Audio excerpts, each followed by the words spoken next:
In reselling, having a consistent honey hole can be the difference between success and failure, but finding these honey holes has never been harder. Competition is everywhere and everyone has access to more information.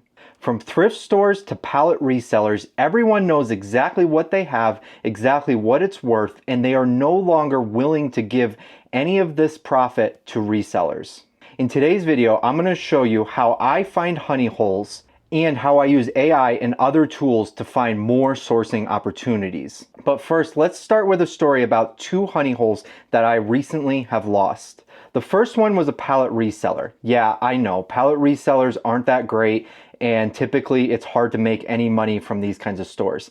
However, this guy in particular was getting really great items. Not only that, but it seemed like he wasn't removing anything from the pallet, at least when he first opened. He was getting Amazon return pallets in with all kinds of things, from electronics to car parts to motorcycle stuff to outdoor sporting equipment. He had a little bit of everything coming in on the pallets he was buying. He would take all the pallets, throw them in bins, and then he would have different prices throughout the week. The first day was $5, the second day was $4, the third day was $3, and it didn't matter what the item was in the bin. Whatever the price was for that day, you paid for any of the items in the store. I made thousands of dollars within the first 2 months of shopping at this store. I would go every day that he restocked and grab as much stuff as possible that I could resell. The guy wasn't stupid though. He eventually realized that most of his customers in the store were actually just resellers buying the items to resell online. So eventually he started removing the good stuff from the bins. It started with him pulling the stuff from the bins, putting it behind the register, and putting actual prices on those higher end items. The only things that ended up left in the bins were broken items or items with no or low value. Then shortly after that, he switched from Amazon return pallets to Target pallets. The moms went crazy, but it no longer worked for reselling. It seemed like overnight it switched from a place where I could go get high-end electronic items for $5 out of a bin to a place where it was just full of low-end Target merchandise, from clothing to household items. He eventually ended up closing up this store, moving to another location, and running a completely different business model. This was a huge loss, but I was prepared for it, and I knew that this kind of a honey hole doesn't last forever. The second place was even crazier. This place was literally in the middle of nowhere. This place I found on a road trip. I was driving through a small town. This town actually has a population of 880 people. You wouldn't think that there was much of anything within this town. However, there it was, a small store on the corner of the main street, and it just said discount.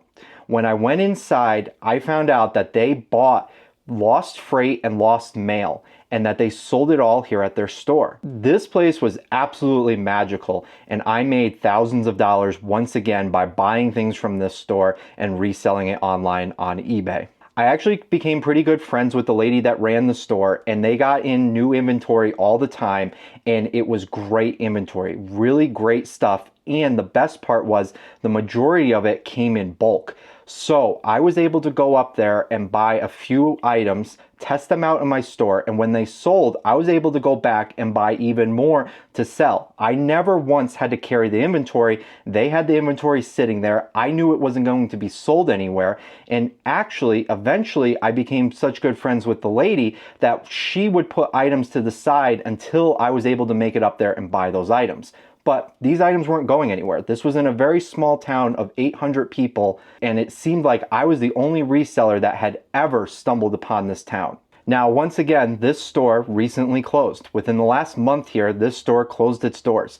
They had an opportunity to sell the building to another person that wanted to run some kind of other business out of it, and they decided to take that opportunity, sell the building, and close up the store. I can't blame them, as I suspect that they weren't making that much money by running the store to start with. Both of these businesses gave me a huge influx in cash and sales while I was sourcing at these locations. But I also knew that this wasn't going to last forever. These kind of places don't stick around forever. If it's too good to be true, it's only going to last for a short period of time.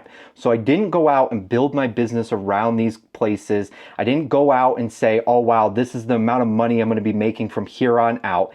I just used it while it was there. I knew that this was going to be a huge influx for me, and I took the most advantage of those opportunities.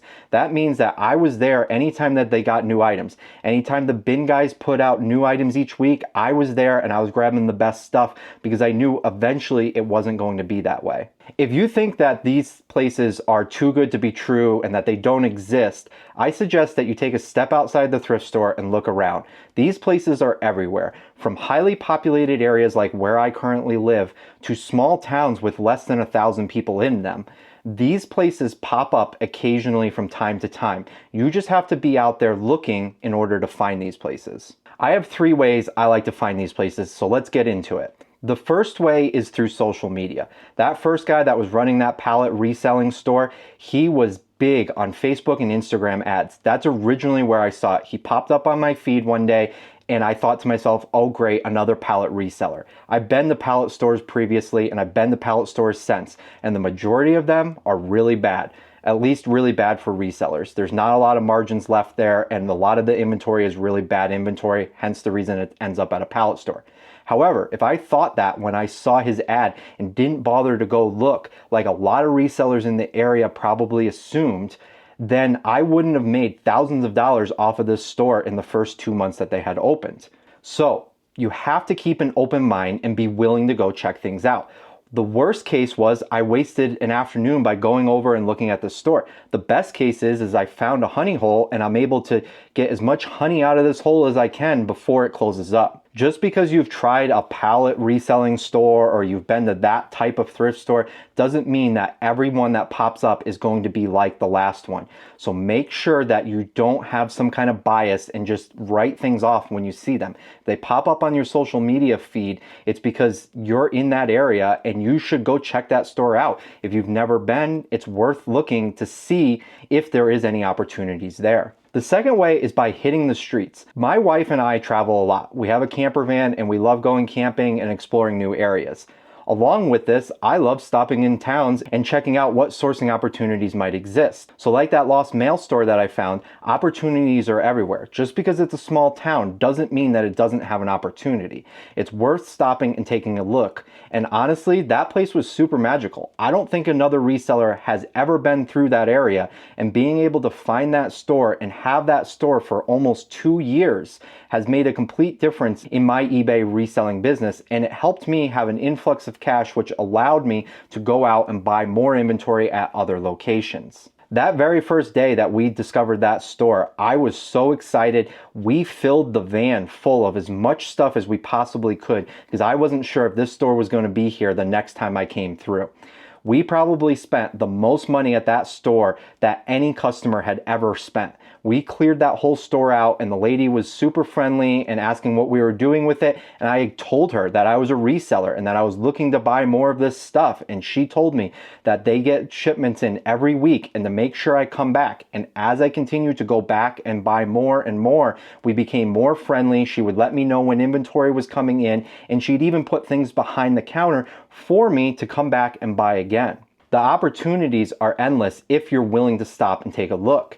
So the next time you're driving through that small town, maybe stop at that corner store and see what they have. Did you know that old vintage beauty and health products can sell for crazy amounts of money? Where do you think that stuff is? Do you think it's at Walmart where they have to clear out the shelves? Or do you think it's at some corner store out in the middle of nowhere where they don't turn over their inventory and it's some dusty cans in the back of the shelf or maybe even in the back room?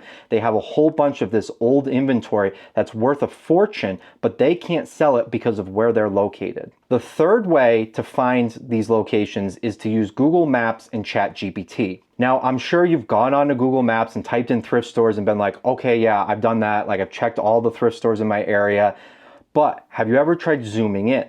When you zoom in on the map and then search again, you will find even more things. The further you are zoomed out on Google Maps, the less places it's going to show you. The more you zoom in, the more things you're going to find. The other thing I like to do is go on the ChatGPT and come up with other ideas for what to search on Google Maps. So like that store in that small town, it wasn't called a thrift store. It wasn't called a lost mail store. It was called a discount store. Do you search for discount stores? Did you even think of that term? Did you think of recycling store? Do you know what other stores exist outside of thrift stores? So what I like to do is hop on a ChatGPT and feed it all this information and say, give me some more ideas for what people would call these kinds of stores. And then I go back to Google Maps in my area and I search and see if anything new pops up. I zoom in, I zoom out, I go to other areas outside of my area and I do the same thing. I type in discount store, I zoom in, I see if I see anything, I zoom out, I type in thrift store, I see if I see anything, I zoom in, and I go through these steps with each one of these occasionally from time to time, because these honey holes are so valuable that if you find one, it's worth the amount of time and effort that you put in to find these stores. Once you have this list of places to search, discount store, recycling center, thrift store, flea market, swap meet, once you know the terms and you go through and you search the areas in your local area, the next time you're on a trip somewhere, do the same thing. See if you can find a honey hole that's worth traveling to go get more better inventory. The opportunities are endless if you're willing to put in the time and the effort required to find these places. If you've enjoyed this video, I think you're going to love this one, so go ahead and give it a click.